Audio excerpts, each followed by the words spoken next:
دنیا کے سب یزید اسی غم میں مر گئے، دنیا کے سب یزید اسی غم میں مر گئے، سر مل گیا حسین کا بیعت نہیں ملی، سر مل گیا حسین کا بیعت نہیں ملی۔ یہ حسین کے ہی پیروکار تھے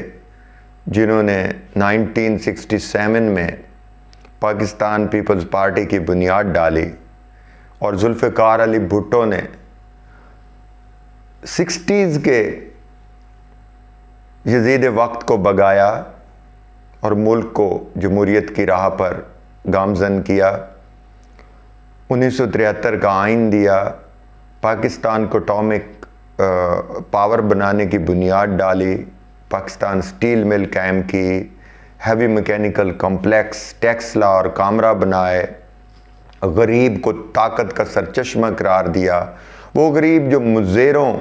کی صورت میں جگیرداروں کے رحم و کرم پر تھا، ان کو 5 مرلہ سرکاری زمین مفت الاٹ کر کے اپنے گھر کی چھت مہیا کی، اور ان کے اندر یہ اعتماد پیدا کیا کہ آپ ہی طاقت کا سرچشمہ ہو۔ پھر اس نے اسلامی دنیا کو اکٹھا کرنے کا بیڑا اٹھایا، تو بھٹو کو عالمی سامراجی طاقتوں نے ایک سازشی کے ہاتھوں شہید کروا کر اس قافلے کو روکنے کی کوشش کی، لیکن جب اسے بھٹو کا سر تو مل گیا لیکن بیعت نہ ملی، تو پھر وہ کنیز زینب شہید محترمہ بے نظیر بھٹو نے اپنے باپ کا مشن جاری رکھنے کا فیصلہ کیا۔ ایک طرف مادر جمہوریت نصرت بھٹو اور بے نظیر بھٹو یزید وقت ضیاء کے خلاف جنگ لڑتے ہوئے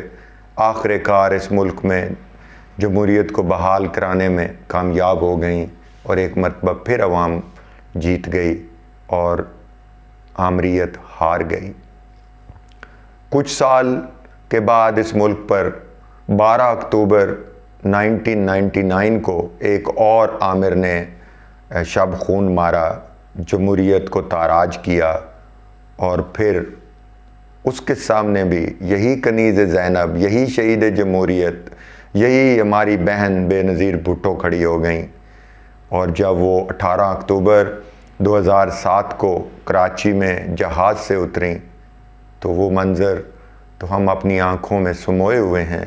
کہ جب انہوں نے آسمان کی طرف دیکھ کر اللہ کا شکر ادا کیا کہ آج میں اپنے وطن کے لوگوں کی خدمت، جمہوریت کی بحالی، عورتوں کی برابری اور مساوات، اس کے علاوہ اس ملک سے آمریت کے خاتمے کے لیے اور تاریخ کا دھارا پلٹنے کے لیے آ گئی ہوں، تو اس قافلے میں کراچی سمیت پورے پاکستان سے لاکھوں لوگ بی بی شہید کو خوش آمدید کہنے کے لیے موجود تھے۔ تاریخ میں یہ بات یاد رکھی جانی چاہیے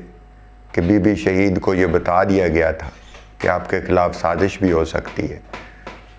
آپ کو مارا بھی جا سکتا ہے، لیکن جب بی بی شہید کارساز کے مقام پر اپنے قافلے کے ساتھ پہنچیں، تو وہی شب خون مارنے والوں نے ایک مرتبہ پھر حملہ کیا، ایک مرتبہ پھر کنیز زینب کو پکارا، اور سوچا کہ یہ اپنے رستے سے ہٹ جائے گی۔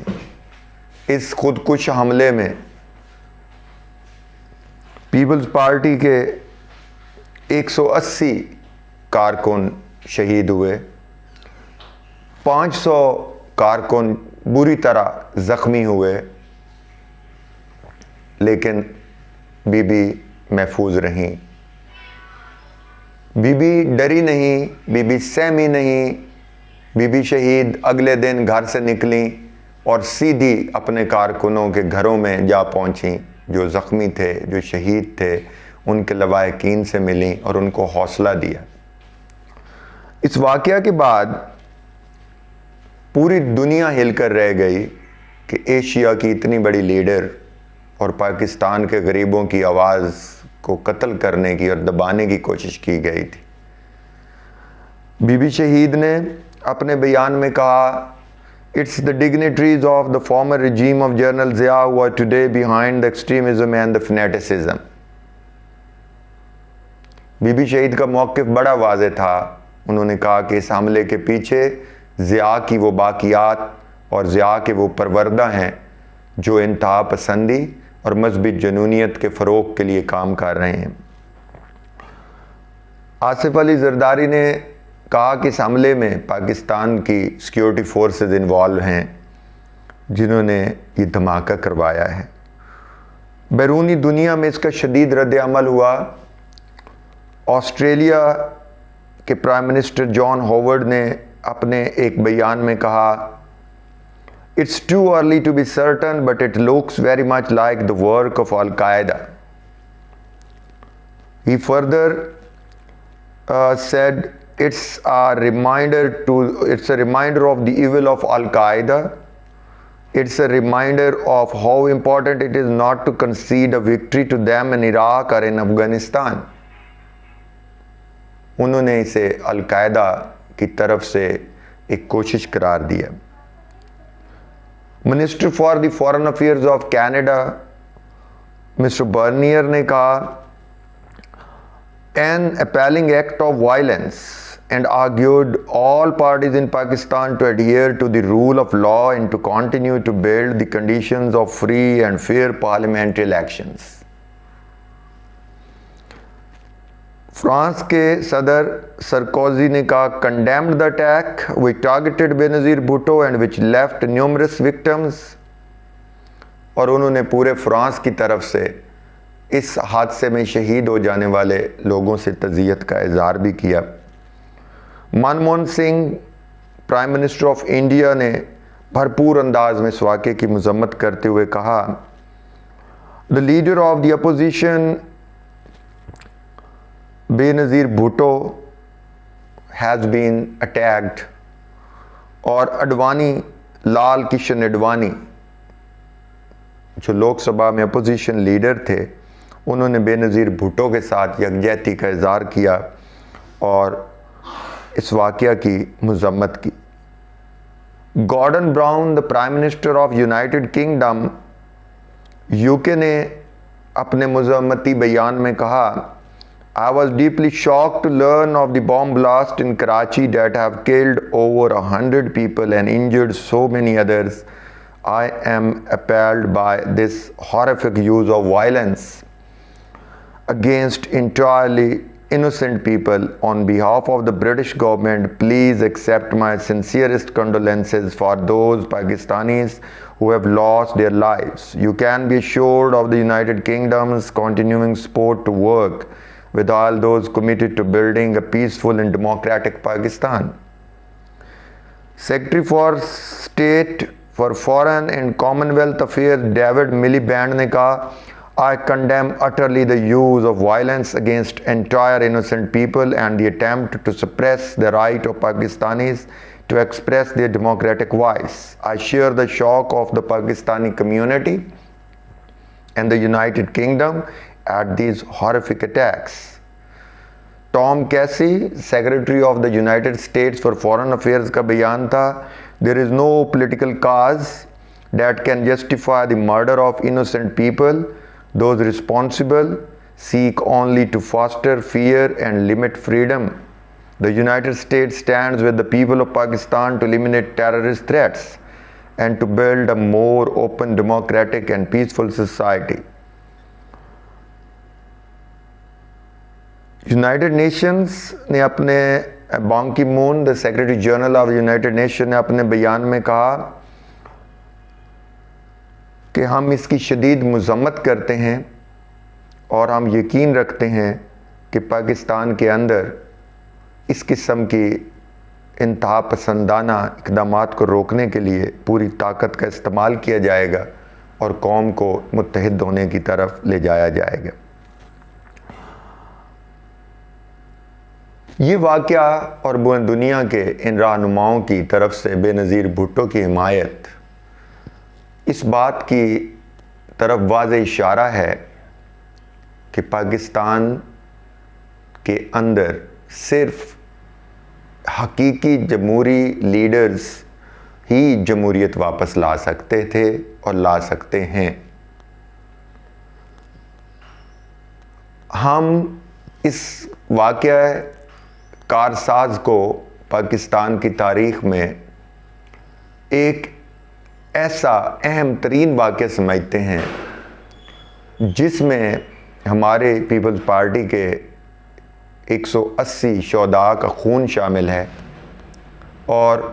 500 لوگوں کے زخمی لوگوں کا خون شامل ہے۔ ہمیں اپنے نوجوان جالوں کو پاکستان کی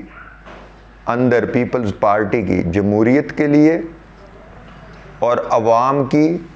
ترقی، عوام کے حقوق کے تحفظ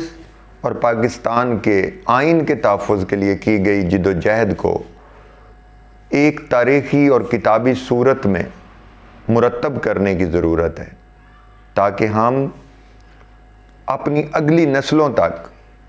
کنیز زینب اور جناب ذوالفقار علی بھٹو اور پیپلز پارٹی کے تمام جالوں اور لیڈرز کی قربانیوں کو پہنچا کر اپنا فرض ادا کر سکیں۔ یہ سانحہ کارساز کے بعد بی بی شہید نے خوبصورت بیان دیا تھا کہ میرے قافلے کا راستہ کوئی نہیں روک سکتا۔ اس کے بعد انہوں نے جنرل مشرف کو ایک خط میں لکھا کہ میرے اوپر کرائے گئے حملے میں چودھری پرویز الہی، اس کے ساتھ ارباب رحیم، اجاز شاہ اور حمید گل، یہ 4 لوگ شامل ہیں، اور اگر مجھے کوئی نقصان پہنچے تو مقدمہ ان پر درج کیا جائے۔ ان 4 کے نام میں نے یہاں اس لیے لیے تاکہ تاریخی طور پر یہ محفوظ ہو جائیں۔ پھر بی بی شہید نے مارک سیگل کے نام ای میل میں بھی انہی کو نومینیٹ کیا اور مشرف کو بھی اس کے ساتھ شامل کیا کہ اگر میں شہید کی گئی یا مجھے نقصان پہنچایا جائے تو ان 4 اور 5ویں یزید وقت مشرف کو بھی اس میں شامل کیا جائے۔ لیکن بے نظیر بھٹو کے قافلے پر یہ حملہ نہ تو بی بی کے حوصلوں کو پسماندہ کر سکا، نہ پیپلز پارٹی کے جالوں کے جذبے کو رونت سکا، اور نہ ہی جمہوریت کا راستہ روک سکا۔